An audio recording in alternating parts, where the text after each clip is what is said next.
Diqqat aholiga tezkor xabar. O'zbekistonda 20 million so'm maosh oladiganlar ma'lum qilindi. Assalomu alaykum hurmatli tomoshabinlar, tezkor yangiliklardan, birinchilardan bo'lib xabardor bo'lishni istasangiz, videorolik ostida like tugmachasini bosib, kanalimizga obuna bo'lishni unutmang. Like bosgan insonni Xudoyim doim qo'llasin.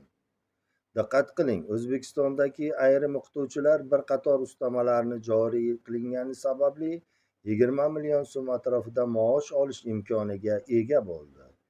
Xususan, Surxondaryoda ayni paytda $2000 ortiq oladigan 11 nafar o'qituvchi bor. Bu haqida viloyat ta'lim boshqarmasi boshlig'i 15 may kuni bo'lib o'tgan videoselektor yig'ilishida Prezidentga ma'lum qildi, deyiladi xabarda.